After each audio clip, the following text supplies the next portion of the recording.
Jangan lupa subscribe YouTube channel Metro TV News dan jangan lupa nyalakan notifikasinya.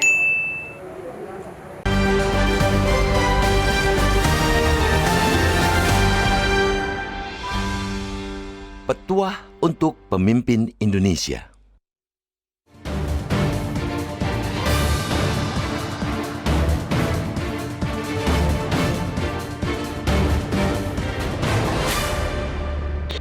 Bangsa Indonesia akan kembali memilih pemimpin negara pada 14 Februari 2024. 2 tahun bisa dibilang waktu yang masih cukup lama, tapi bisa juga disebut sudah di depan mata.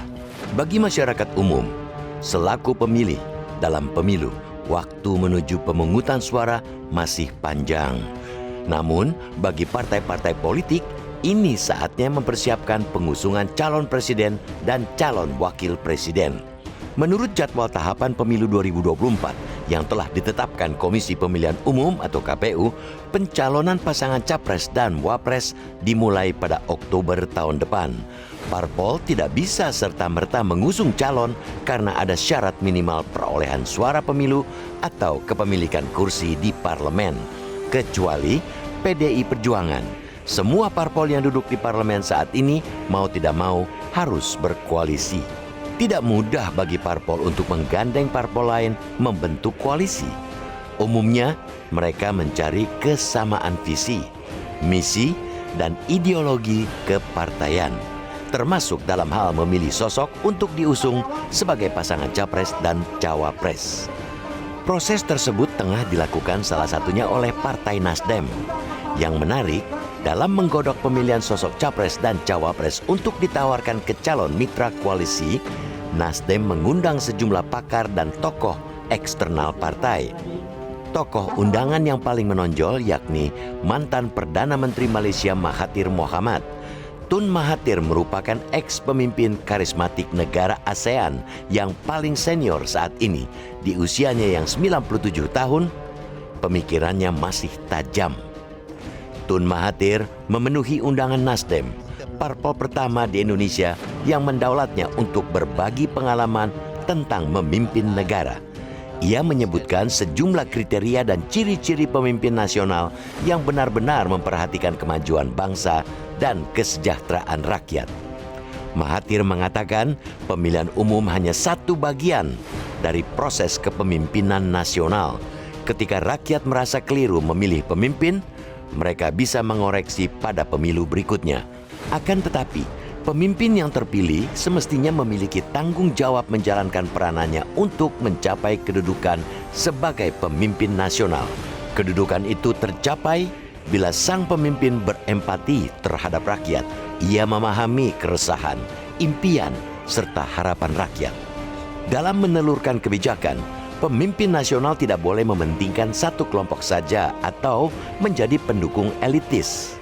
Kadangkala, demi kepentingan masa depan rakyat, pemimpin nasional harus berani mengambil keputusan pahit dan membuat kebijakan non-populis. Pemimpin yang hanya mementingkan kekuasaannya akan lebih memilih jalan mudah, yang populis dan membuat rakyat terlena sementara waktu. Namun, akibatnya negara perlahan rusak menuju kebinasaan. Ketika itu, rakyatlah yang akan membayar harga yang amat mahal, ujar Mahathir mengingatkan. Mahathir sempat memuji kepemimpinan Presiden Joko Widodo yang disebutnya berjalan di atas landasan yang sewajarnya dan perlu dilanjutkan pemimpin berikutnya. Dengan rendah hati, Mahathir pun mengakui tidak ada hal baru dalam penjabarannya tentang sosok pemimpin nasional. Itu betul. Akan tetapi, harus diakui pula, sosok-sosok yang digambarkan Mahathir masih sangat relevan untuk memenuhi kebutuhan kepemimpinan nasional masa kini. Bukan hanya untuk Nasdem, melainkan juga acuan untuk segenap parpol. Dalam proses demokrasi di Indonesia, parpol menjadi penyaring pertama sosok-sosok calon pemimpin untuk mendapatkan kepala negara yang memiliki ciri kepemimpinan nasional. Publik berharap parpol tidak mengabaikan kepentingan rakyat demi memuaskan ambisi elitis.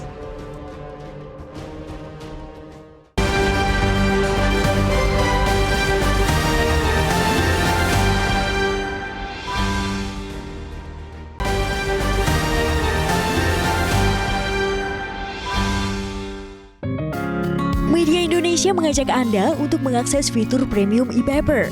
Dengan sajian konten berbasis intelektual dan meneguhkan kebangsaan, Media Indonesia tampil dengan lebih dinamis melalui e-paper Media Indonesia yang dapat Anda akses kapan saja, di mana saja. Caranya mudah, download aplikasi Media Indonesia di Android atau ketik link epaper.mediaindonesia.com atau bisa scan QR code pada layar kaca Anda. Klik tab e-paper di bagian samping layar tablet Anda, daftarkan data diri, serta pilih paket berlangganan e-paper Media Indonesia sesuai dengan kebutuhan Anda. Nikmati juga bonus spesial tambahan 4 halaman rubrik fokus setiap hari. Semua bisa Anda dapatkan hanya di e-paper Media Indonesia. Untuk informasi lebih lanjut, hubungi customer service di nomor 0811 1201 2018 atau kunjungi media sosial @Media Indonesia. Media Indonesia, referensi bangsa. Pemirsa, terima kasih Anda masih bersama kami di Editorial Media Indonesia dan kami masih membahas tema Editorial Media Indonesia Petuah untuk Pemimpin Indonesia. Sempat dibahas juga oleh Mbak Nunung tadi di awal ya, salah satu petuah Mahathir adalah soal sharingnya Pak Mahathir begitu ya. Sharing ya dalam kuliah umum Rakernas Partai Nasdem menyatakan pemilihan umum atau pemilu hanya satu dari bagian proses kepemimpinan nasional. Ketika rakyat merasa keliru memilih pemimpin, mereka bisa mengoreksi pada pemilu berikutnya. Artinya harus didukung ya yang sudah dipilih. Iya, intinya begini, pada saat kontestasi orang bisa ada di banyak tempat begitu kan, tetapi kemudian ketika kontestasi selesai, ya sudah itu pemimpin bersama begitu. Ada kewajiban dari pemimpin untuk kemudian memperhatikan seluruh rakyatnya. Tapi ada juga kewajiban dari para pemilih masyarakat ini untuk kemudian juga menyelesaikan semua perbedaan begitu kan. Nah, itu pernah disampaikan juga oleh Ketum Nasdem Pak Surya Paloh itu. Jadi kita harus naik kelas sebenarnya Eva gitu kan. Mengurangi polarisasi pada saat pemilu nanti, kita harus mulai mengurangi polarisasi dan berpikir kalau Pak Surya bilang, menggunakan akal sehat ya. Mungkin hati boleh panas, tapi akal sehat tetap harus jalan supaya negara ini tidak menjadi korbannya gitu kan. Kan kita tidak mau bangsa ini, negara kita menjadi korbannya. Jadi pada saat kontestasi jalan, kita kurangi polarisasi, kita berpikir mana yang terbaik untuk bangsa. Kemudian pada saat sudah selesai kontestasi, sudah terpilih, pemimpin kita adalah pemimpin yang terpilih adalah pemimpin untuk semuanya. Iya, betul. Ya, jadi kalau seperti Pak Mahathir sampaikan kemarin, kalau tidak salah itu ya. Lalu bagaimana dengan yang kalah? Oposisi begitu kan. Jadi oposisi jangan grecokin gitu. Bukan berarti tidak boleh ngapa-ngapain, bukan berarti diam saja, tapi harus memaksimalkan fungsi pengawasan justru ya. Betul. Itulah gunanya oposisi gitu kan, untuk menjaga supaya tetap berada di rel yang benar. Gitu. Dan tujuannya tentu adalah stabilitas nasional ya, Mbak Nunung? Iya, tujuannya adalah itu. Baik, kita akan bahas lebih lanjut nanti, Mbak Nunung, karena saat ini sudah bergabung bersama kami sejumlah penelpon. Kita langsung akan sapa. Yang pertama Pak Edward dari Coro Bengkulu. Selamat pagi Pak Edward. Salam sehat Pak. Selamat pagi Bung Eva. Selamat pagi Mbak Nunung. Salam sehat Selamat selalu. pagi Pak. Dan saya ucapkan selamat dulu kepada Partai Nasdem yang baru selesai menyelesaikan rakernasnya. Saya ingin mengatakan menggarisbawahi apa yang disampaikan oleh Bung Surya Paloh dan Pak Tun Mahathir Mohamad. Bahwa pemimpin yang terpilih adalah pemimpin kita, bukan pemimpin kamu atau pemimpin kami. Itu pemimpin kita bangsa Indonesia. Itu yang pertama. Yang kedua, apakah rakyat bisa salah pilih? Bisa, kata Tun Abdul Razak. Tetapi inilah fungsi dari partai politik untuk meminimalisir kesalahan rakyat dalam memilih. Mereka harus mengajukan calon yang betul-betul punya integritas, punya jiwa nasionalisme yang tinggi, punya visi dan misi untuk kemajuan bangsa, untuk kesejahteraan rakyat. Itu yang penting. Nah, jangan ada lagi terpolarisasi untuk merebut kekuasaan, menjual politik-politik identitas yang pasti akan membuat polarisasi yang residunya dari 2019, 2000 sampai sekarang itu masih sangat terasa. Nah, ini kita perlukan. Saya kemarin pernah ngomong, kenapa Demokrat tidak mencalonkan seorang tokoh yang saya anggap bisa menyatukan bangsa? Bapak Surya Paloh. Karena dia posisinya sangat strategis. Dia bisa bergerak sebagai nasionalis dan religius. Nah, ini yang saya sesalkan. Malahan Demokrat mencalonkan orang-orang yang terindikasi bahwa mereka dulu menjual politik-politik identitas sehingga kita terpecah. Baik. Ini jangan sampailah terjadi. Nanti kalau ini sampai terjadi, berkepanjanganlah kita. Ruginya bangsa ini pada 2024-2045 kita berharap ada bonus demografi bagi bangsa Indonesia. Itu akan hilang dengan sia-sia karena tidak ada kelanjutan dan rencana pembangunan jangka panjang untuk meningkatkan kesejahteraan dan kemajuan dan tingkat intelektualitas bangsa. Kita harapkan itu nanti. Pilihlah, sekali lagi saya tekankan, Demokrat usulkan Surya Paloh jadi presiden atau wakil presiden untuk menyatukan bangsa ini. Terima kasih. Terima kasih Pak Edward dari Cirebon. Jadi Pak Edward menginginkan Nasdem mengusulkan Surya Paloh begitu ya? Iya, tetapi disampaikan berkali-kali dan ditegaskan oleh Ketua Umum Partai Nasdem Surya Paloh tidak akan mencalonkan diri sebagai calon presiden ya, Mbak Nunung. Dan ini juga terlihat di hasil Rakernas, 3 rekomendasi nama sudah diputuskan. Ini hasil dari suara dari daerah ya, suara dari bawah 34 DPW Partai Nasdem. Iya, dan digodok tanpa voting begitu kan, mufakat semuanya dibicarakan begitu. Nama-nama yang disampaikan. Jadi kalau kita mau naik kelas, kita mungkin mulai dengan berpikir, jangan berpikir kamu dan saya, kamu di sana, saya di sini, karena kita sama-sama di dalam Indonesia. Ya, harus berpikirnya adalah kita ya, tadi disampaikan oleh Pak Edward, seperti disampaikan Tun Mahathir ya, soal pemimpin kita. Baik, berikutnya kita bahas, sudah bergabung juga bersama kami, Pak Poli dari Ambon, Maluku. Selamat pagi Pak Poli, salam sehat Pak. Silahkan Pak Poli. Iya, halo. Ya, silahkan Pak Poli. Salam sehat. Ya, silahkan Pak. Selamat pagi Mbak Eva, selamat pagi Mbak Nunung. Pagi Pak Poli. Selamat pagi Metro. Saya pertama-tama apresiasi dulu bahwa Rakernas Partai Nasdem ini sudah selesai. Dan saya mengcover ada 3 calon, Pak Andika Perkasa, Pak Anies, dan Pak Ganjar. Kalau saya berpikir secara nasional, ini kedaulatan rakyat yang sudah disampaikan oleh Pak Surya Paloh ketika pembukaan kemarin. Dan saya mau mengatakan begini, Mbak Nunung, kalau bicara Indonesia keutuhan, itu kan dari Sabang sampai Merauke, dari Miangas sampai Pulau Rote. Nah, pikiran-pikiran yang sifatnya nasional ini yang harus kita kemukakan, kita dahulukan dulu. Pluralisme dan kemajemukan Mbak Nunung. Ini yang pertama. Yang kedua, kalau saya ambil tarik ulur apa yang disampaikan oleh Mahathir Mohamad, saya kira ini sudah dijalankan oleh Pak Presiden Jokowi. Bahwa kedaulatan rakyat itu adalah hak mutlak. Dan beliau ketika kunjungan ke daerah-daerah, ini sangat apresiasi bagi seluruh rakyat Indonesia ketika kunjungan. Nah, saya kira pemimpin nasional ke depan, pikiran-pikiran atau perilaku yang seperti ini yang diharapkan oleh masyarakat. Yang kedua, kalau kita bicara keindonesiaan, berarti beratuah kebangsaan, Pancasila, Undang-Undang Dasar 45, NKRI dan kebinekaan, itu harga mati Mbak Nunung dan Mbak Eva.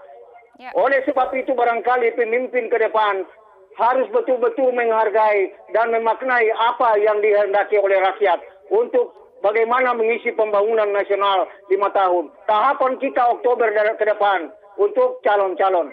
Tetapi saya berpikir begini, pasti partai-partai lain mengusung yang calon-calonnya sudah digodok nanti.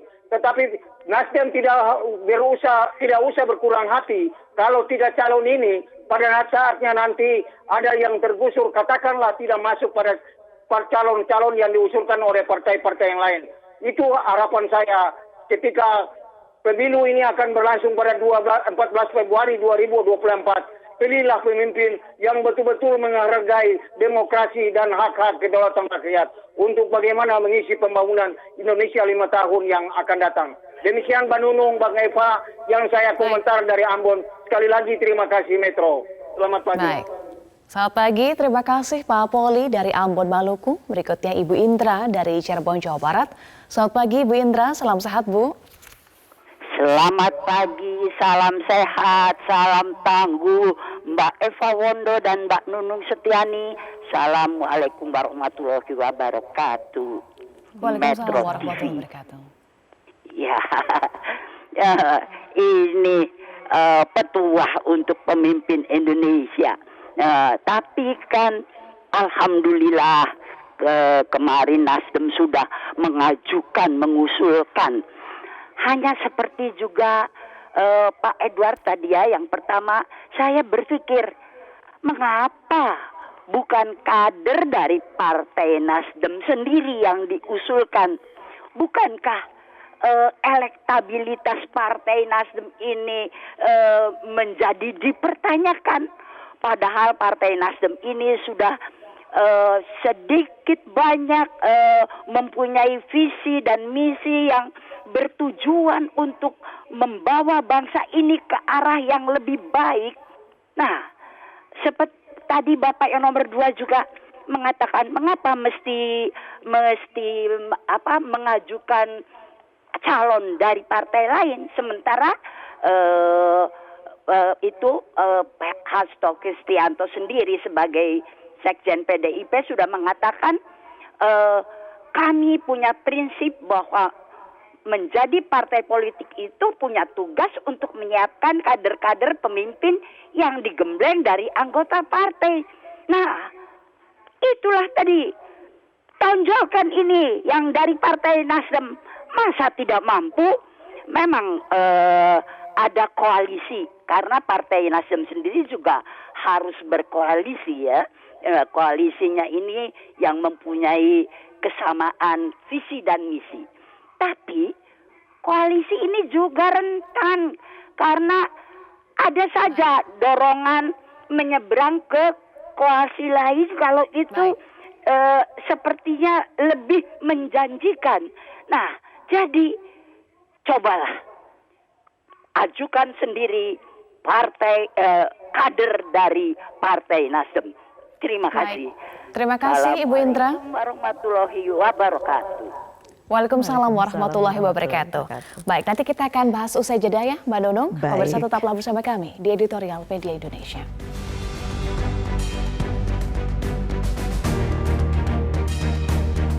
Anda kembali di Editorial Media Indonesia, masih bersama kami Mbak Nunung. Tadi kita sudah simak ya sejumlah penelpon. Beberapa mengkritisi soal hasil Rakernas Partai Nasdem yang mengusulkan 3 nama, Mbak Nunung. Ya, kenapa tidak ada tokoh dari dalam Nasdem? Saya tidak tahu apa yang terjadi di Nasdem. Mungkin juga sedang diperbincangkan, belum saatnya. Mungkin juga kalau kita menyimak pidato Ketum Nasdem kemarin ya, karena realistis dan akal sehat yang digunakan dan kemudian Nasdem ini kan sejarahnya selalu mengedepankan data. Perhitungan secara ilmiah, rasional begitu kan ya. Jadi bisa jadi mungkin belum saatnya kali ya gitu. Jadi bagaimanapun juga nama-nama ini adalah nama-nama yang diusulkan DPW ya, para DPW kan. Ya, sistem jadi, bottom up Mbak Nunung ya. Iya, jadi mereka tentunya bebas mengusulkan siapa saja dan kemudian di dalam usulan DPW sebenarnya ada nama-nama dari tokoh Nasdem juga ya. Ada Rahmat Gobel, Lestari Fordiat, Prananda Surya Paloh, itu masuk di nama-nama yang diusulkan. Ada Syahrul Yassin Limpo juga, Mbak Nunung Siswono Yudhowisodo, sebetulnya banyak. Saya sempat tanyakan juga kepada Sekretaris Steering Committee Rakernas Willy Aditya, betul ada suara dari bawah soal kader-kader internal, tetapi jawabannya belum sekarang sedang dipersiapkan untuk pemilu mendatang, Mbak Nunung. Jadi mungkin berhitung begitu ya, tidak perlu mengusulkan sekarang untuk pemilu 2024, kemudian meningkatkan elektabilitas tidak hanya calon presiden yang mau diusung, tapi juga partai begitu kan?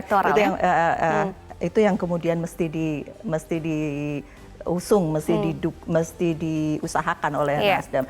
Karena sekarang ini kalau tidak salah 4 besar ya Nasdem ya.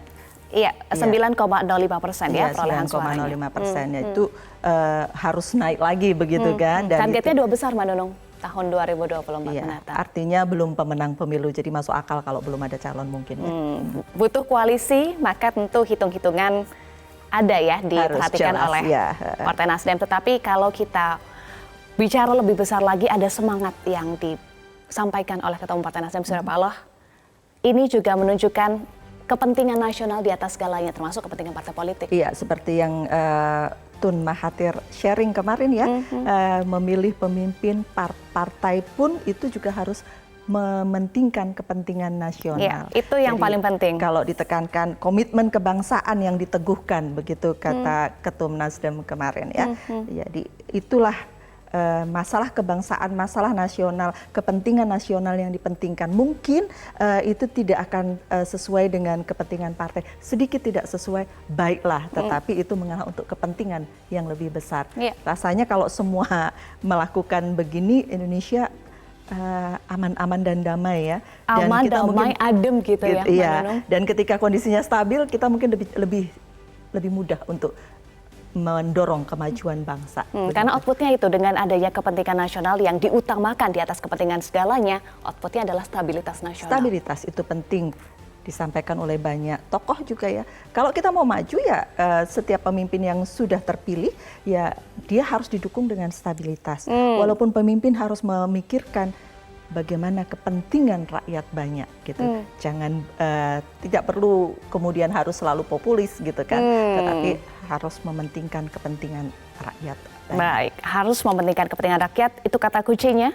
Itulah petuah juga untuk pemimpin Indonesia pada pemilu mendatang, pemilu 2024. Dan jangan lupa, Tun Mahathir kemarin juga memuji Presiden Jokowi. Iya, ada yang disampaikan oleh Tun Mahathir memuji kepemimpinan Presiden Joko Widodo yang disebutnya berjalan di atas landasan yang sewajarnya dan perlu dilanjutkan pemimpin berikutnya. 2 tahun lagi kita masih menunggu, Mbak Nunung. Iya, setuju. Baik, terima kasih Mbak Nunung Setiani sudah bergabung bersama kami di Editorial Media Indonesia. Salam sehat selalu, Mbak Nunung. Terima kasih, Eva.